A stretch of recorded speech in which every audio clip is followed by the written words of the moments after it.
Assalamualaikum warahmatullahi wabarakatuh. Perkenalkan, nama saya Naufal Mujadidi dari kelas 10 3 Saya akan menjelaskan tentang apa itu suhu dan kalor. Konsep suhu dan kalor. Pengertian suhu dan kalor. Suhu menyatakan derajat panas atau dinginnya suatu zat, sedangkan kalor merupakan salah satu bentuk energi yang mengalir karena perbedaan suhu.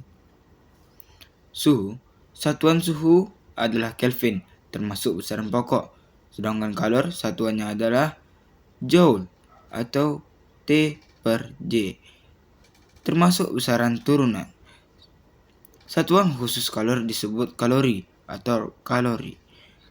1 kalori adalah banyaknya kalor diperlukan untuk menaikkan suhu 1 gram air sebesar 1 derajat, dari suhu 14,5 derajat ke suhu 15,5 derajat Celcius. 1 kalori sama dengan 4,18 joule. Ingat ya, atau 1 joule sama dengan 0,24 kalori. Itu juga diingat. Yang kedua, suhu dan pengukurannya. Perubahan suhu pada suatu benda dapat mengakibatkan perubahan besaran lain pada benda itu, misalnya volume, tekanan, dan daya hantar listriknya. Sifat suatu besaran pada benda yang dipengaruhi suhu disebut sifat termometer. Sebanyak besaran itu disebut besaran termometrik. Sifat termometrik yang dimiliki suatu zat digunakan dalam pembuatan alat pengukur suhu, yaitu termometer. Perubahan volume sama dengan termometer raksa, termometer alkohol, termometer bimetal. Perubahan daya hantar.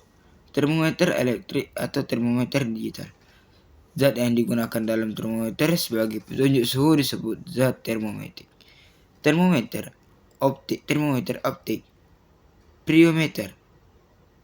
Frekuensi sinar inframerah digunakan untuk mengukur suhu tinggi dari kejauhan tanpa perlu menyentuh pada peluburan logam, tungku pembakaran, tanur, ataupun laboratorium.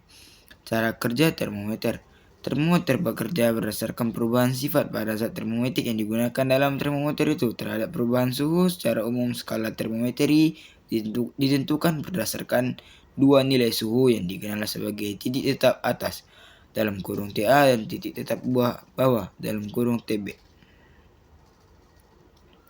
Titik tetap bawah, suhu ketika es melebur mencair pada tekanan 1 atm atau 78 cm3. Titik tetap atas suhu ketika air mendidih. Jika ada 2 sistem skala termometer, maka berlaku T1 kurang TB1 per TA1 kurang TB1 sama dengan T2 kurang TB2 T82 kurang TB2. Keterangan. T1 suhu pada termometer 1, TA1 titik tetap atas termometer 1, TA2 sama seperti atas tapi termometer 2, sedangkan TB titik tetap bawah min 1. TB2 sama dengan di atas juga, titik terhadap atas termometer 2 yang di 1 yang di bawah 2. Sekian dari saya, terima kasih. Jika ada salah kata mohon dimaafkan. Wabillahi taufiq wal hidayah. Wassalamualaikum warahmatullahi wabarakatuh.